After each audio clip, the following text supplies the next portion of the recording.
What's up, guys? Adam back again with RVA Returners, this time with our next Opus 7 set review, which is Lightning. Lightning's always been an element that's been pretty strong, maybe not as dominant as Ice, but, mono Lightning decks have always peaked their way into top 8s and even winning some events. They still got some pretty strong cards. So let's go ahead and look at the new set of cards and see if they got anything noteworthy. Alright, so first up we got 3CP Red Mage. It's a 5k power standard unit. When Red Mage enters the field, choose one forward, cost 3 or less opponent controls. If the cost to play Red Mage included Water CP, return it to its owner's hand. And then for 2 Lightning CP, tap and break. Choose one forward of cost 4 or less, break it. So this might be my favorite of these rotation of like multicolor standard units. If you're playing this in Lightning Water, it's going to get to return something 3 or less to the owner's hand. So cards like the new Halakarnassus come to mind, maybe like Garnet, for example. You could return Y'shtola back to the owner's hand, stuff like that. And then also it has a break ability, even though it's a forward. Just being able to do an Odin on a body when you need to is pretty good. I mean, it's a little bit more expensive because you're paying 3 CP to play it and then 2 CP to break it. But it's delayed over time, and it's also a forward, so there's a chance it might also be doing damage. And it's an Alcid target as well. So I like this card a fair amount. I think you're definitely forced into Lightning Water, though. I don't think you want to play this just for the last effect. There's just better cards that do that. But I do think in Lightning Water, this card could see a pretty good amount of play. Next up, we got Argy. It's a 2 CP backup from Final Fantasy Legends. When it's put from the field to the break zone, select one of the 3 following actions. Choose a forward, give it haste. Choose one forward, activate it. Choose one backup, cost 1 or less in your break zone, and play it onto the field. Obviously, this is like for like some kind of H-Lulu deck. It's pretty decent there. I mean, obviously, if you're playing like mono Lightning H-Lulu, you're probably going to play this just because there's not a whole lot of other better break targets besides this and like Visoya. It does some pretty decent stuff. Nothing too crazy. Like backup of cost 1 in the break zone isn't that great. Like there's not that many 1 CP backups that you're really playing anyways, other than just the generic standard unit backups. That do nothing. Being able to activate a forward is kind of nice. Maybe like you could do some tricks with Lulu in combat and then allow your forward to activate, maybe block or something like that. But it's kind of on board, so it's pretty readable. So the best one is probably haste, because now you can throw this at something with Lulu and then give something haste and swing, which is pretty good. And it's not really like lightning only or anything like that, so you could play it in some kind of lightning X deck. It's decent. I think it's really particular in what it does and the decks that it goes in. So I don't expect it to see a ton of play, but people will experiment with it, and I think it'll be okay. Next up, we have Exdeath. He's a 6 CP backup. When he enters the field, choose one forward from either player's break zone. If the cost is equal to or less than the number of backups you control, play it onto your field. Again, another super interesting card. It has high cost, but it gives you high value. If this is your last backup, you could steal your opponent's 5-drop. You could play your own 5-drop. But it does check the amount of backups or resolution. So your opponents can, like, if they have an Archer or a Hecaton Care, they could break your backups in response to you choosing your target and then make it illegal.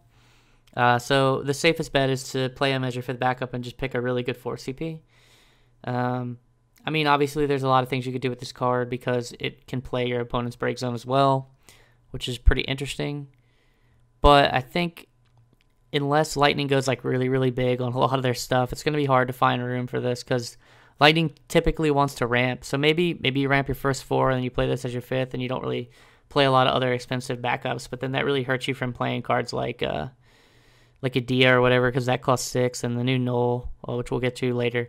Like, it seems like Lightning's getting all these expensive cards, and I'm not sure which ones they really are trying to push you into playing. It seems like there's a lot of options and a lot of decisions that players are going to have to make, which makes it also hard for these cards to be rated.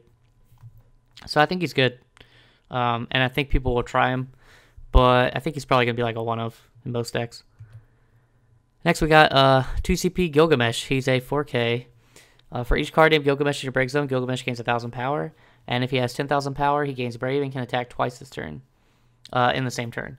When Gilgamesh is put from the field to the break zone, you may pay X. If you do, search for one card named Gilgamesh of cost X and play it onto the field dull. So when I first saw this card, I was kind of disappointed. I didn't think it was that great. And then the more that I've played against it and just seen what it can do, I like it a lot. There's a lot of really cool build arounds you can do with this card. And I actually think it's pretty strong now. Obviously, Golbez is the obvious target. You just play a bunch of Gilgameshes, and now this is really scary with a Golbez on board as well. It also is a Golbez target. When your opponent kills it, you play colorless CP, so you don't have to worry about your hand being all clunky with like 4 different colors. It doesn't matter what you pitch, which is great. I think he's amazing in Fire Lightning, where he can get access to a bunch of little buffs that give him more power, that can allow him to attack and hit that 10k mark. I just think this card is really interesting, and there's a lot of things you can do with it. So, I in my opinion, it is very strong.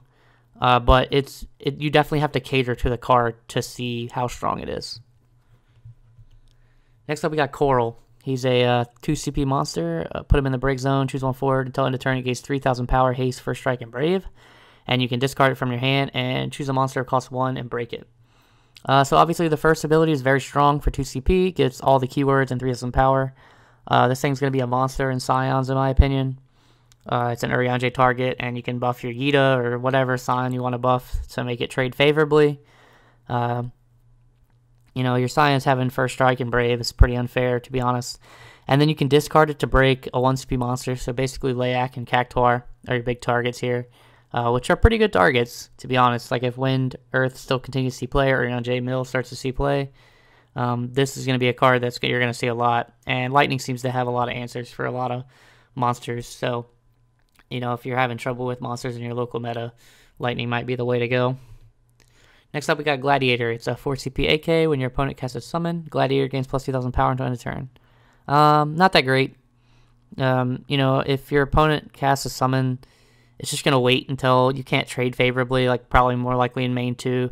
I guess it could make a couple things in combat a little tricky, but not really. I don't see this card seeing much play. Maybe if it was like a Dragoon, it would have more possibility of seeing play, because it would be like a more relevant name than Gladiator. But as it is, I don't really see it seeing too much play. Next up, we got the Emperor. He's a 5 CP 9k. When he enters the field, choose 2 forwards your opponent controls, dull him. During your turn, when a forward opponent controls becomes dull, choose 1 active forward opponent controls, deal 3,000 damage. This guy was really good for me in sealed, and I think he's pretty decent in constructed as well. Obviously, he's a pretty good late game Zemus target if he just keeps dying. I mean, it's a hefty price. You got to keep paying 5 CP to bring him back, but you get to dull 2 things. You're just paying 1 CP for like a better Amon on entry, basically. And then if you're playing him in conjunction with Amon, or say 5 CP Lightning, that's going to be dulling a lot of things. Now you can ping as you dull. The only thing that sucks is you can't ping the things that you're dulling because they're forced to be active. So you're going to have to chain this with a few other abilities if your opponent's board just isn't massive to be able to kill things. But, I mean, worst thing he does is come into play and dull 2 things, and that can win you the game by itself. So, I like this card. I think it's going to see a fair amount of play. I think Mono Lightning players will be testing it for sure, and maybe even like Lightning Ice and stuff like that. Next up, we got a new Thancred. He's at 3 CP 6k. When he enters the field, choose 1 forward opponent controls, dull it.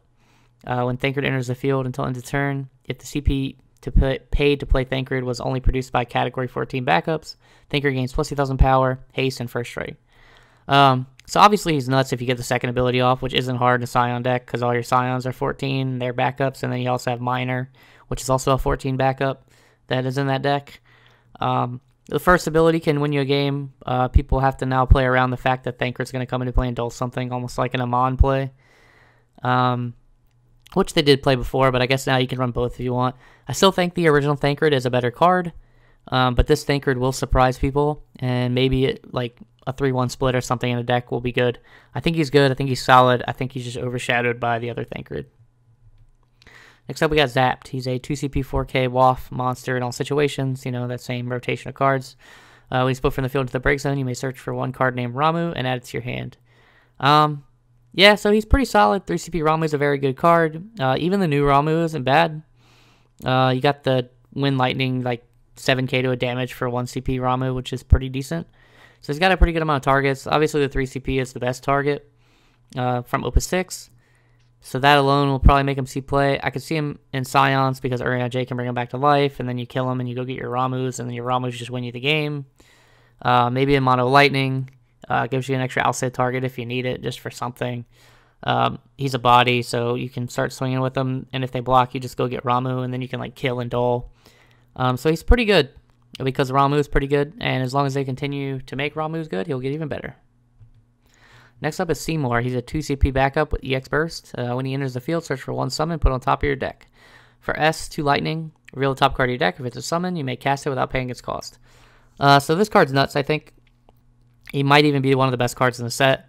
The burst is nuts. The fact that he's going to put a summon on top of your deck is nuts. And then on top of that, he can also, the same turn S if you have the card in your hand, and cast that summon that you just searched for free.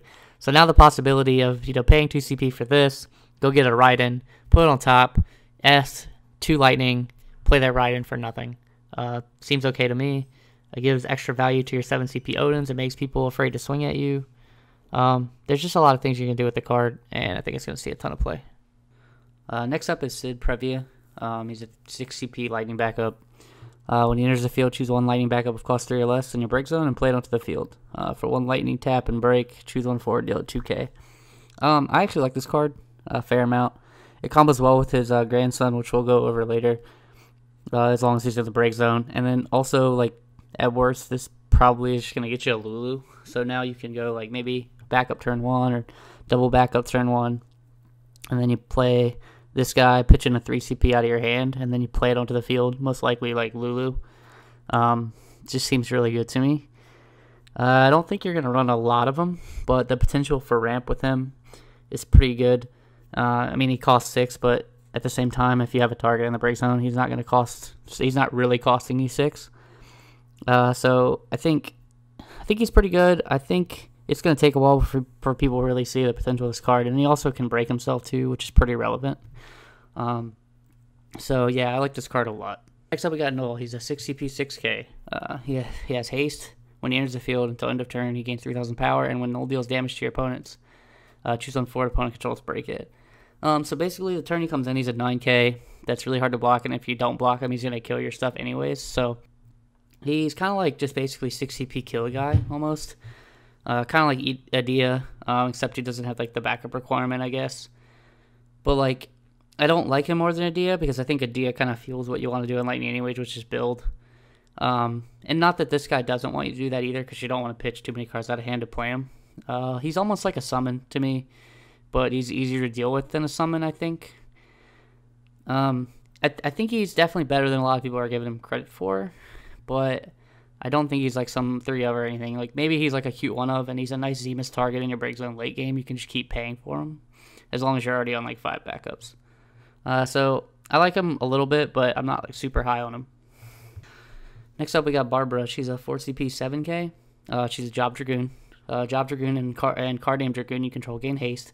And then for 1, choose a Job Dragoon or Card Aim Dragoon, other than Barbara, and it gains 1,000 power until end of turn. I like this card a lot. I'm not sure if it pushes Dragoon to like the next level, but it definitely makes the deck more viable. Giving all your Dragoons haste is a huge deal. It is on a forward though, which makes it a little bit easier to deal with than like say Ally Say for Scions. The second ability, also relevant. Now you have to be aware that they can literally just buff their Dragoons by 1k just based on however much CP they have, which is great. And she's going to be a target, so you have to kill her before you kill Kane most of the time, I think. So now you have to make that tough decision of like, do I kill Barbara or do I kill Kane? So she's got a lot going on. If Dragoons are good, she's going to be amazing. She's going to be the reason why they're good. But I think Dragoons is still needed a little bit more. Next up, we got Lambeur. He's a 2 CP lightning monster. When a forward of cost 3 or less your opponent controls is put from the field to the break zone, Lambeur becomes a forward of 7k power. And if it's put from the field into the break zone, you may search for 1 job, militarize Flan, and add it to your hand. I don't like this card like at all.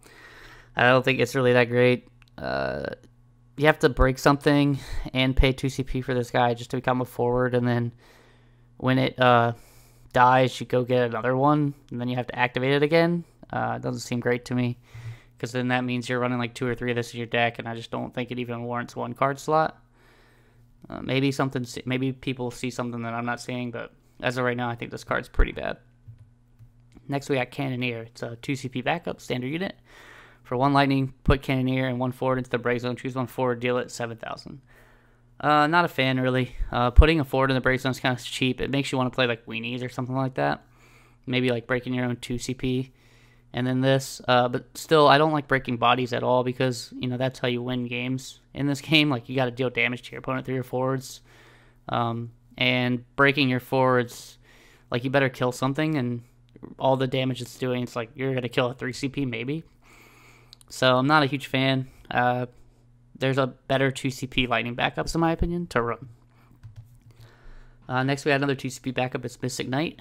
For 2 lightning tap break. Choose 1 damage forward, break it. This is essentially the Opus 1 Black Mage. Same card, just different title. Like we've said in other reviews, they're kind of doing this for most of the elements. It's not bad. Opus 1 Black Mage saw some play. It's kind of just like flavor. I guess if you're playing something that uses Category 5, you would want to play this over the other one. And then the title, I guess, is a pretty decent card. Next, we got Mid Previa. He's a 3 CP backup.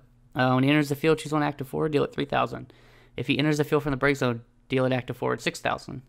And then discard 3 cards. You can play him onto the field. You can only use this ability during your main phase and only if he's in your break zone. So I like this card a pretty decent amount too. Like I said, it combos really well with his grandfather, the 6 CP. And then you could discard if you need to later on in the game and coming back and deal 9k. It is 2 separate instances of damage, so cards like Minwu are going to kind of mess with this card a little bit. You could also like throw this card Lulu and then pitch 3 cards to get it back. It's also worth noting that you can pitch light and dark cards to his ability, which is kind of nice to get him out of your hand. So overall, I think this card's pretty good. I'm interested to see how much play the grandfather and the grandson see. I think it's really going to be dependent on how good Mono Lightning is, as well as how good a Mono Lightning deck is going to be with some pretty high-costed stuff. Next, we got Lightning. She's a 2 CP backup. For tap, choose 1 Category 13 forward you control, gains haste to end a turn. She definitely suffers a bit from her name, but the more I've thought about it, she is kind of playable. It just kind of sucks that you can't play the forward same Lightning in the same deck. But like in Fire Lightning, maybe where you're trying to play Godot, now you can give your Godot haste and then give something else haste the same turn, which can be really, really huge. I think Fire Lightning actually might be an archetype that's pretty good going forward in this set. And it's relatively unexplored as far as like from a competitive standpoint. Like not a lot of people have been messing with it. So I'm looking forward to see those decks, and I think she might be a part of it. Next, we got the new Ramu. It's a 4 CP EX Burst summon. Choose 1 forward. It loses 7,000 power until end of turn. If Ramu resulted in EX Burst, it loses 8,000 power. It's decent. It's not anything super great, but if you're running Zapped and you want a second Ramu target, you play this. The burst is really nice. It's going to kill most things. Power reduction is in general better than damage for the most part. I mean, it's pretty decent. I think it might be an okay one of. Maybe if you're running Seymour, you can put this on top. And on top of your 7 CP Odins, I guess, if you want to run like a pretty heavy EX Burst deck, maybe it's okay. But it definitely isn't doing a whole lot because a lot of the other lightning summons are very toolboxy. And this is like not a toolboxy summon really at all. Next, we got the 1 CP Ramza. He's a 2K. If he has 4,000 power or more, he gains haste. If he has 6,000 power, he has brave. If he has 8,000 power, he has first strike. And then for 1 lightning, you can give him 2,000 power until the turn. So this guy is basically a CP dump. You're going to have to dump like 3 CP into him every turn if you want him to be like super threatening. But you can also just play him for 1 and then tap 1 CP and make him a 4K with haste, which isn't bad. He's a 1 CP Zemus target, which is kind of nice. I think he's going to take some experimenting, though. I think he's going to need... As funny as he is, he costs 1 CP, but I think he's better in slower decks that can afford to dump continuous CP over turns. And I think that's where he's going to belong. I think he's a pretty good card, but I don't think you just jam him in like any lightning deck. Next, we got Dragoon. It's a 2 CP 5K. When it enters the field, choose 1 forward. If the cost paid to play Dragoon included win CP, can't be blocked this turn. It's pretty decent in sealed. I use it a lot to swing for game. Dragoons don't really play wind much at all, so it's not going to be really good in a Dragoon deck. It might even be like the worst Dragoon that they printed just in regards to the Dragoon deck itself. I don't think this is going to see much play. I don't think it's very good at all. Even in Wind Lightning, I think you're going to be hard-pressed to find room for this card because of what Wind Lightning wants to do, and this doesn't really fit in with that. Yeah, so I'm going to go ahead and say this is not a good card. Next we got Garland. He's the first starter card we're looking at here. He's a 3 CP 7k Job Knight, which is pretty relevant. When he blocks, he gains 2,000 power until the turn, and then when he's put from the field into the break zone, choose one forward, it gains 4,000 power until end of turn. I love this card. I think this card's a super great defensive card, and if you have Clady, you can use him offensively and defensively. And then on the way out, he's still doing something. I think that's amazing. You could have a Ramza maybe that survived, but he lost his power, so he's not breaking anything. And now, if you can threaten with Garland, and then maybe you could do some tricky stuff or cast a Fanfare, sacrifice your own Garland, make Ramza at 10k for the turn. That could be really cool. And then on defense, like I said, like every time he blocks, he's getting 2k power, 2k power. So you don't really want to swing into this guy at all. I mean, he is a 3 CP 7k, so a lot of things are going to kill him.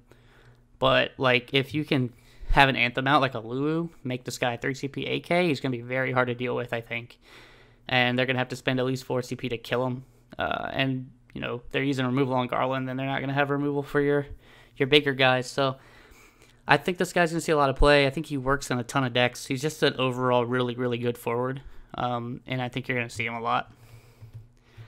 And then lastly, we have a new Golbez. He's at HCP 9k. Cost required to play Golbez is reduced by 1 for every 5 cards in your break zone. And when Golbez enters the field, choose one forward of cost 5 or less in your break zone, add it to your hand. I think this card's decent. It's a pretty decent late game card. Obviously, he can technically be free, but then like basically your entire deck's in the break zone at that point. Getting a 5 CP or less late game can be pretty brutal. Like if you're getting like a Dodaluma or a Wool, I think I've seen some people try him in Scions, and I think that might not be bad because you can basically get whatever you want back other than your Golbez. So he might be like a pretty cool one of maybe.